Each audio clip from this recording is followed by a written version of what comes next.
Om Swastiastu. Assalamualaikum warahmatullahi wabarakatuh. Shalom, nama budaya, dan salam sejahtera untuk kita semua. Yang terhormat, seluruh Dewan Juri Lomba Debat Uniswara Lawfare dan segenap sivitas akademika yang berbahagia. Perkenalkan, saya Pranadia sebagai pembicara pertama yang akan membuka mosi serta menyibukkan mosi ini pada akhir nanti. Kemudian Novita sebagai pembicara kedua pihak pro dan Astri sebagai pembicara ketiga pihak kontra. Lex Demini operator iniquam nemini facit injuriam. Hukum tidak memberikan ketidakadilan kepada siapapun dan tidak melakukan kesalahan kepada siapapun. Indonesia adalah negara hukum. Demikian ditegaskan dalam pasal 1 ayat 3 Undang-Undang Dasar Negara Republik Indonesia tahun 1945. Dan sebagai konsekuensi logis peraturan tersebut, maka seluruh tata kehidupan masyarakat berbangsa dan bernegara di Indonesia harus berpedoman pada norma-norma hukum. Dan sebagai perwujudan dari norma hukum tersebut, muncullah Peraturan Presiden Republik Indonesia Nomor 7 Tahun 2021. Dewan Juri yang terhormat, pertahanan negara merupakan salah satu aspek penting dalam bentuk negara yang kokoh dengan menjamin eksistensi dan kelangsungan hidup bangsa. Kebutuhan suatu bangsa untuk mempertahankan kemerdekaan, kedaulatan negara, stabilitas keamanan, ketertiban, dan rasa aman bagi warga masyarakatnya merupakan salah satu kebutuhan yang tidak dapat ditinggalkan. Pertahanan negara berfungsi untuk mewujudkan dan mempertahankan seluruh wilayah negara kesatuan Republik Indonesia dengan segala isinya sebagai satu kesatuan pertahanan. Sebagaimana kita ketahui bersama, sepanjang sejarah bangsa Indonesia, dimulai dari masa sebelum penjajahan, kemerdekaan, hingga masa-masa mempertahankan kemerdekaan, bangsa Indonesia senantiasa dihadapkan pada berbagai polemik yang menguji kesatuan dan persatuan negara, baik dari dalam maupun luar negeri seperti sikap diskriminasi, terorisme, hingga aksi ekstremisme. Menurut A.P. Smith, ekstremisme adalah aktivitas-aktivitas yang meliputi keyakinan, sikap, perasaan, tindakan, dan strategi dari satu karakter yang melampaui batas kelumrahan. Artinya, ada sikap berlebihan yang ditunjukkan oleh satu orang atau golongan dalam melihat dan mempercayai tujuan atau ideologi tertentu yang dapat mengganggu masyarakat. Di Indonesia sendiri, terdapat oknum-oknum yang memiliki pandangan yang sangat ekstrim dan mengklaim bahwa apa yang mereka pahami adalah kebenaran yang tertinggi. Dan mirisnya, mereka bernaung di bawah nama agama untuk membuat pembenaran sendiri, padahal sejatinya setiap agama yang ada di Indonesia selalu mengajarkan kebaikan. Ancaman atas negara yang meliputi aksi terorisme, diskriminasi, dan ekstremisme bagaikan bayangan hitam yang menghantui keutuhan negara. Tindakan terorisme dan diskriminasi telah termaktub dalam undang-undang. Namun bagi aksi ekstremisme, belum terdapat undang-undang yang secara eksplisit mengatur tentangnya. Dan hal ini membuat muncul banyak penafsiran tentang ekstremisme itu sendiri. Apakah ada korelasi dengan terorisme atau merupakan suatu hal yang berdiri sendiri? Seperti kita ketahui, ekstremisme tidak bisa terlepas dari yang namanya agama, di mana para oknum-oknum ini tidak mengetahui dengan benar arti dari toleransi dan begitu fanatik. Seseorang dengan sikap ekstremisme pada agama tak segan-segan mewajibkan orang lain untuk melakukan sesuatu berdasarkan kepercayaannya dan cenderung memaksa. Sebagai contoh, kasus persekusi yang dilakukan oleh oknum RT dan seorang tokoh agama kepada salah satu warga beragama Nasrani di Cikarang, Jawa Barat, yang tiba-tiba meminta agar warga beragama Nasrani tersebut menghentikan ibadahnya karena dianggap mengganggu masyarakat sekitar. Dari contoh tersebut, dapat menggambarkan situasi masyarakat di Indonesia, di mana terdapat banyak oknum-oknum yang mengatasnamakan agama dan menganggap paham yang mereka pahami yang terbaik dengan melakukan tindakan yang merugikan masyarakat. Dan untuk menjawab segala kekhawatiran masyarakat, maka peran negara sangatlah diperlukan dengan mengedepankan nilai filosofis, sosiologis, dan yuridis sehingga akan berlaku responsif di masyarakat. Dari sisi filosofis, pemerintah dalam bentuk suatu peraturan haruslah berlandaskan dengan sila-sila Pancasila. Kemudian dari sisi sosiologis, ada suatu peraturan harus menjamin kesejahteraan masyarakat dan memberikan rasa keadilan bagi semua orang. Dan dari sisi yuridis, suatu peraturan dibuat harus berdasarkan prinsip-prinsip negara hukum. Maka dari itu, hadirlah Peraturan Presiden Republik Indonesia Nomor 7 Tahun 2021 tentang Rencana Aksi Nasional Pencegahan dan Penanggulangan Ekstremisme berbasis kekerasan yang mengarah pada terorisme tahun 2020 hingga 2024. Peraturan ini didasari oleh semakin meningkatnya ancaman ekstremisme berbasis kekerasan yang mengarah pada terorisme di Indonesia, yang telah menciptakan kondisi rawan yang mengancam hak atas rasa aman dan stabilitas keamanan nasional. Namun, munculnya Perpres ini menuai kontroversi di masyarakat. Ada pihak yang setuju dengan pengesahan Perpres ini, namun ada juga yang menolak dengan alasan-alasan tertentu. Dalam Perpres ini, menawarkan hal yang baru yaitu melibatkan peran serta masyarakat di dalamnya. Masyarakat dapat ikut serta dalam menanggulangi ekstremisme berbasis kekerasan yang mengarah pada terorisme dengan melaporkan jika terdapat pihak yang dianggap melakukan aksi ekstremisme. Apakah dengan adanya Perpres ini, peran serta masyarakat bisa berlaku efektif, atau justru peran serta masyarakat dapat menimbulkan isu keamanan negara yang baru mengingat keadaan masyarakat serta pemahaman ekstremisme yang masih kabur? Maka dari itu, haruskah peraturan presiden ini tetap disahkan melihat ancaman aksi ekstremisme berbasis kekerasan yang mengarah pada terorisme kian mengancam integritas bangsa, atau justru pengesahan Perpres ini tidak perlu dilakukan dikarenakan masih banyak kecacatan di dalamnya yang berpotensi menjadi konflik baru bagi pemersatu bangsa ini? Baik Dewan Juri yang terhormat, demikian pemaparan dari saya, dan untuk penjelasan dari pihak pro dan kontra akan dipaparkan oleh penjara-penjara selanjutnya. Sekian dan terima kasih. Donald Enzani dalam Law and Society and Transition Toward Responsive Law menyatakan bahwasannya responsif hukum ketika hukum mampu merespon permasalahan yang ada di dalam masyarakat. Yang dimana dalam hal ini pemerintah mengeluarkan Perpres nomor 7 tahun 2021 sebagai upaya dalam menanggulangi aksi ekstremisme yang mengarah pada terorisme. Dewan Juri yang terhormat, berbagai tindakan radikal yang terjadi dalam masyarakat menjadi kekhawatiran bagi pemerintah. Maka dari itu, pemerintah perlu melakukan suatu upaya dalam mencegah aksi ekstremisme yang terjadi dalam masyarakat. Aksi ekstremisme tidak bisa dipisahkan dari adanya terorisme. Berdasarkan pasal 1 pada Perpres nomor 7 tahun 2021 ini menekankan pada ekstremisme yang berbasis atau mengarah pada terorisme yang dapat menimbulkan suasana teror atau rasa takut secara meluas pada masyarakat, yang dapat menimbulkan korban jiwa dan dapat menimbulkan kerusakan atau kehancuran infrastruktur serta mengancam ideologi Pancasila.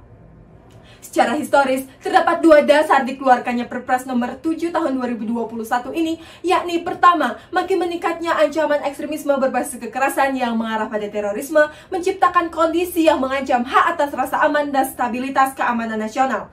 Kedua, rencana aksi nasional pencegahan dan penanggulangan ekstremisme yang mengarah pada terorisme. Dewan Juri yang terhormat, Indonesia sedang mengalami darurat penanganan, yang artinya saat terjadi gerakan yang mengancam keamanan negara baru diatasi, itu merupakan bentuk keterlambatan dan kegagalan. Maka dari itu, perlu adanya pencegahan dari hulu dalam mengatasi ekstremisme agar dapat menanggulangi terorisme dan memperkecil kerugian negara dan masyarakat. Kemudian, saya akan menyampaikan argumentasi yang menitik beratkan pada aspek filosofis, sosiologis, dan teoritis yuridis. Dewan Juri yang terhormat, melihat dari segi filosofis, adanya ranpe ini mencakup 3 pilar pencegahan dan penanggulangan ekstremisme berbasis terorisme, yaitu pilar pencegahan, pilar penegakan hukum, dan pilar kemitraan serta kerjasama internasional. Seperti yang kita ketahui bersama, pada pasal 4 dan 8 pada Perpres ini, menteri, lembaga, dan pemerintah daerah serta masyarakat juga dapat ikut dalam menanggulangi ekstremisme berbasis kekerasan yang mengarah pada terorisme, yang dimana masyarakat dapat turut serta dalam menjaga keamanan negara dan negara terbuka dengan segala bantuan yang diberikan oleh masyarakat. Dewan Juri yang terhormat, hal itu merupakan cerminan gotong royong di masyarakat untuk memberantas ekstremisme berbasis kekerasan yang mengarah pada terorisme. Sehingga dengan adanya gotong royong merupakan bentuk implementasi terhadap Pancasila, terkhususnya sila keempat yang menjelaskan tentang musyawarah mufakat, yang berarti masyarakat setuju untuk bersama-sama mewujudkan keamanan negara yang dijiwai dengan rasa persatuan, kemanusiaan, dan ketuhanan untuk mencapai rasa keadilan sosial. Disahkannya Peraturan Presiden nomor 7 tahun 2021 ini merupakan suatu rencana baru yang ditawarkan atau dilakukan pemerintah dalam menangani ekstremisme berbasis kekerasan yang mengarah pada terorisme. Berdasarkan aspek sosiologis, menurut John Locke dalam Second Transition Government telah menyatakan bahwasanya kebijaksanaan seorang pembuat hukum tidak hanya terdiri dari landasan keadilan, tetapi juga penerapannya mempertimbangkan dengan cara apa hukum tersebut mendapatkan kepastian. Aksi ekstremisme yang mengarah pada terorisme sudah banyak terjadi di masyarakat dan mengganggu hak dari masyarakat lain untuk mendapatkan ketenangan. Banyak dari masyarakat yang mengecam adanya aksi ekstremisme berbasis kekerasan yang mengarah pada terorisme ini. Contohnya, seperti masyarakat Bekasi yang melakukan aksi dengan menyebarkan spanduk untuk menolak aksi ekstremisme yang berdasarkan radikalisme dan terorisme. Hadirnya Perpres ini dapat membatasi gerakan oknum-oknum tertentu yang dapat mengancam keamanan negara. Penyusunan dan implementasi ranpe ini menekankan pada keterlibatan menyeluruh pemerintah dan masyarakat, di mana masyarakat dapat melaporkan kelompok atau seseorang yang dianggap terbukti melakukan ekstremisme berbasis kekerasan yang mengarah pada terorisme. serta adanya kegiatan pemeriksaan RAN PE ini dilakukan secara periodik setiap 6 bulan sekali agar dapat memaksimalkan peran pemerintah guna mencegah aksi ekstremisme berbasis kekerasan yang mengarah pada terorisme. Dewan Juri yang terhormat, jika negara dalam kondisi tidak aman, tentu juga akan mempengaruhi perekonomian negara. Karena kestabilitasan ekonomi merupakan bagian dari keamanan negara. Kestabilitasan ekonomi menjadi kebutuhan negara untuk memberikan kesejahteraan bagi setiap warga negaranya. Hal ini memastikan stabilitas ekonomi bangsa Indonesia tetap terjaga tanpa teror dari kelompok ekstremisme. Dewan Juri yang terhormat, berdasarkan statement saya di atas, ketika keamanan suatu negara tidak terjamin, maka negara gagal menjamin hak asasi manusia dari setiap warga negara untuk mendapatkan perlindungan dan rasa aman sebagaimana yang diamanatkan dalam konstitusi bangsa Indonesia. Lalu, melalui sudut pandang yuridis dan teoritis, penanganan ekstremisme di Indonesia tidak cukup hanya melalui kontranarasi, melainkan juga perlu adanya ketegasan dari negara dalam bentuk penegakan hukum. Terdapat faktor kunci tumbuh dan berkembangnya ekstremisme berbasis terorisme, antara lain besarnya potensi konflik komunal berlatar belakang sentimen primordial dan keagamaan, kesenjangan ekonomi, perbedaan pandangan politik, perlakuan yang tidak adil, serta intoleransi dalam kehidupan beragama. Dewan Juri yang terhormat, setiap warga negara di Indonesia berhak mendapatkan hak perlindungan yang tertuang dalam Perpres ini untuk meningkatkan perlindungan hak atas rasa aman warga negara. Hal ini pun sesuai dengan hakikat negara hukum, terutama hak asasi manusia yang terdapat dalam Konstitusi pada pasal 28I ayat 4 Undang-Undang Dasar 1945. Dewan Juri yang terhormat, ketika peraturan ini dijalankan dengan tepat, maka dapat menghadirkan perlindungan negara terhadap rakyat. Berdasarkan argumen di atas, agar tujuan dari pembentukan Perpres ini terlaksanakan, yaitu dengan adanya sosialisasi yang baik kepada berbagai lapisan masyarakat. Ketika hal tersebut sudah tersampaikan, maka saya yakin dan percaya akan terciptanya struktur hukum, substansi hukum, dan budaya hukum yang berdasarkan teori dari Lawrence and Friedman, sehingga dapat meningkatkan perlindungan hak atas rasa aman dan mempertahankan norma yang berdasarkan Pancasila. Dewan Juri yang terhormat, maka berdasarkan hal-hal yang dapat saya sampaikan di atas, saya yakin tetap teguh untuk mendukung mosi pada perdebatan kali ini. Sekian dan terima kasih. Ubi jus ibi remedium, di mana ada hak, di sana ada kemungkinan menuntut, memperolehnya, atau memperbaikinya bila mana hak tersebut dilanggar. Dengan disahkannya Perpres nomor 7 tahun 2021 berpotensi melanggar hak asasi manusia yang dalam hal ini adalah kebebasan individu untuk mengekspresikan dirinya. Sebagaimana yang kita ketahui bersama, keadaan masyarakat di Indonesia tidak semuanya mempunyai kompetensi yang sama. Sebagian besar masyarakat tidak mampu dalam menganalisis apa itu sebenarnya tindakan ekstremisme berbasis kekerasan di Indonesia. Bagi masyarakat yang tingkat pendidikannya tinggi, maka akan bersikap tenang menyikapi permasalahan. Sedangkan yang tidak berpendidikan lebih mudah menghakimi kelompok-kelompok tertentu. Sehingga dengan adanya peraturan ini merupakan bentuk kecacatan peraturan dan akan menimbulkan kekacauan di masyarakat itu sendiri. Dewan Juri yang terhormat, saya akan memberikan analisa yang lebih mendalam berdasarkan 3 aspek, yaitu filosofis, teoritis yuridis, dan sosiologis untuk mendukung ketidakberpihakan saya. Ditinjau dari aspek filosofisnya, di mana peraturan presiden ini tidak memiliki mekanisme yang jelas, serta merupakan produk hukum yang dapat menimbulkan kerancuan di masyarakat. Gustav Redbrach menuturkan bahwa ada 3 tujuan hukum, yaitu kemanfaatan, kepastian, dan keadilan. Maka berarti sudah seharusnya sebuah peraturan harus memenuhi ketiga tujuan hukum tersebut. Namun pada beberapa pasal dalam peraturan ini terdapat kesalahan dan kecacatan yang perlu dipertanyakan. Pada pasal 1, ayat 2, 4, dan 6 dijelaskan tentang definisi, tahapan pelaksanaan RAN PE, dan pihak yang ikut berpartisipasi di dalamnya. Namun dalam pengimplementasiannya menimbulkan multitafsir karena muncul istilah baru yaitu tindakan ekstremisme berbasis kekerasan. Sehingga ini adalah bentuk kerancuan pasal dalam pengimplementasiannya. Value of humanity sebagaimana tertuang dalam sila kedua Pancasila yang mengedepankan nilai kemanusiaan yang harus dijunjung tinggi dan menekankan pada keadilan. Jika melihat keseluruhan isi pasal pada Perpres ini, maka akan melanggar makna dari value of humanity itu sendiri. karena perpres ini berpotensi menimbulkan konflik kepentingan antar satu kelompok dengan yang lainnya, karena menjadikan masyarakat kurang menghargai, menghormati, dan mencintai satu sama lain. Mereka lebih mudah melaporkan seseorang yang dianggap memiliki perbedaan sebagai kelompok ekstremisme. Berdasarkan hal-hal tersebut, maka antara teori Gustav Redbra dengan peraturan presiden ini saling bertolak belakang. Dalam perpres tersebut tidak menemukan nilai kemanfaatan, tetapi justru hanya akan menimbulkan perpecahan. Maka tujuan bangsa Indonesia dalam pembukaan Undang-Undang Dasar Negara Republik Indonesia 1945 tidak dapat direalisasikan. Berdasarkan atas apa yang telah saya sampaikan, maka perpres ini tidak mencerminkan nilai-nilai Pancasila, terlebih dalam sila kedua yang bermakna kemanusiaan yang adil dan beradab. Karena sila kedua harus menjiwai rasa ketuhanan yang kemudian akan menjiwai rasa persatuan, musyawarah mufakat, dan keadilan sosial. Kemudian jika dilihat dari aspek sosiologisnya, adanya peraturan presiden ini berpotensi menimbulkan konflik horizontal di masyarakat. Seharusnya hukum dapat menjadi obat, yang artinya hukum berfungsi menyelesaikan permasalahan di masyarakat. Apabila dikaitkan dengan teori labeling, maka seseorang lebih mudah dicap sebagai orang ekstremis oleh oknum yang mempunyai kepentingan untuk membela kelompoknya atas dasar kebencian dan masyarakat yang tidak mempunyai kompetensi yang cukup. Peraturan ini bukan menjadi solusi dari permasalahan yang dihadapi masyarakat, tetapi malah justru menjadi permasalahan baru dan menyebabkan masyarakat jadi lebih mudah curiga satu sama lain dan semakin mudah terjadinya adu domba antar masyarakat.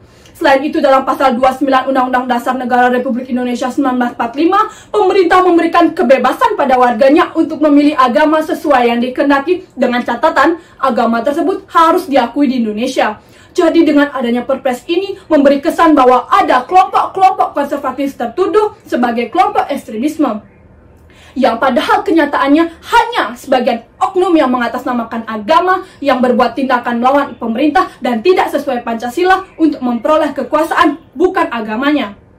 Kemudian saya akan menitik beratkan pada aspek teoritis yuridis di mana muncul kecenderungan pelanggaran HAM pada Peraturan Presiden Nomor 7 Tahun 2021. Adanya peraturan ini harus mampu menjawab permasalahan yang terjadi di masyarakat dan menjamin kepastian hukumnya. Namun nyatanya malah berpotensi menyebabkan pelanggaran hak asasi manusia. Hak asasi manusia sebagaimana diatur dalam Undang-Undang Nomor 39 Tahun 1999. Dalam ICCPR, salah satu hak yang tercantum di dalamnya adalah hak sipil dan politik yang mencakup hak atas kebebasan dan keamanan pribadi, di mana negara tidak boleh ikut campur di dalamnya. Namun dengan adanya perpres ini berpotensi menimbulkan pelanggaran hak sipil politik warga negara karena dapat mengganggu orang lain. Sebagai contoh, seseorang yang berpakaian berbeda dapat dicurigai dan dilaporkan sebagai kelompok ekstremisme, padahal kenyataannya tidak. Indonesia adalah negara hukum, sebagaimana dijamin dalam pasal 1 ayat 3 Undang-Undang Dasar Negara Republik Indonesia 1945 yang seharusnya menjadi acuan. Salah satu prinsip negara hukum adalah due process of law atau proses hukum yang berkeadilan, sehingga segala celah yang dapat memungkinkan adanya tindakan main hakim sendiri harus ditutup secara rapat. Kemudian saya yakin dan percaya tetap menolak mosi kali ini. Solusi yang dapat saya hadirkan sebagai pihak kontra adalah Dewan Juri yang terhormat, saya mendukung untuk tidak mengesahkan Peraturan Presiden Nomor 7 Tahun 2021 karena pengesahannya yang terkesan tergesa-gesa. Seharusnya pemerintah lebih menjelaskan secara komprehensif tentang ekstremisme agar tidak multitafsir dan malah hanya akan menjadi alat pukul dalam kehidupan masyarakat. Sehingga yang seharusnya merangkul dan mendekatkan malah menjauhkan. Peraturan presiden ini juga tidak mengatur batasan yang jelas antara ekstremisme dan terorisme, sehingga seringkali masyarakat mengartikan terorisme sama dengan ekstremisme, padahal kedua hal tersebut mempunyai perbedaan. Solusi yang kami hadirkan maka dibuatkan peraturan sendiri yang mengatur lebih spesifik tentang pendefinisian, unsur-unsur, dan penanggulangan dari ekstremisme. Dan nantinya apabila peraturan secara umum membutuhkan pendelegasian tugas, maka dibuatkan peraturan yang lebih lanjut. Demikian yang dapat saya sampaikan. Saya tetap menolak mosi kali ini. Sekian dan terima kasih. Baik Dewan Juri yang terhormat, tibalah kita pada penghujung perdebatan kali ini. Izinkanlah saya untuk menarik benang merah dan menyimpulkan perdebatan yang telah berjalan. Rekan-rekan berpikir kami sekalian, di mana terdapat 3 aspek penting dalam perdebatan ini. Yang pertama, yaitu aspek filosofis, sosiologis, dan yuridis yang ditawarkan oleh pihak pro maupun kontra. Dari aspek filosofis, pihak pro menyatakan dalam Perpres ini melibatkan peran masyarakat untuk turut serta dalam menjaga keamanan negara dari ancaman ekstremisme berbasis kekerasan yang mengarah pada terorisme. Dan itu merupakan cerminan gotong royong di masyarakat dan bentuk implementasi terhadap sila keempat Pancasila.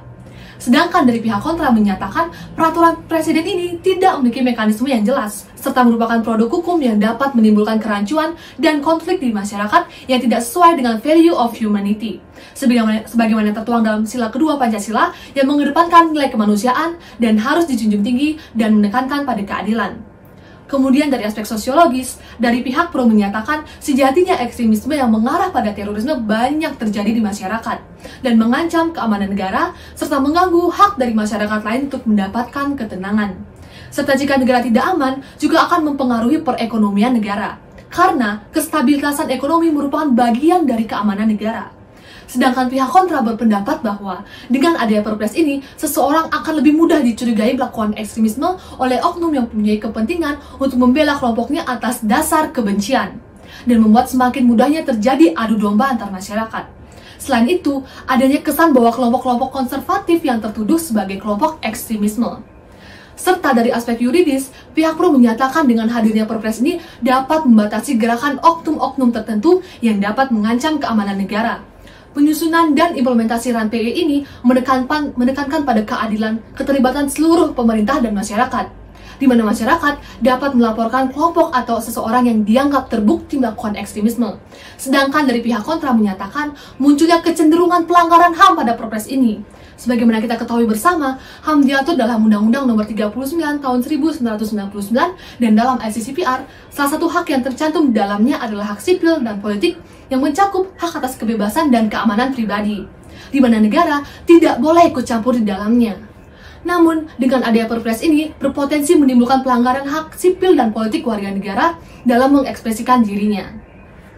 Baik Dewan Juri yang terhormat, selalu ada dua sisi dalam satu cerita. Sekarang tergantung dari perspektif masing-masing dalam menilainya.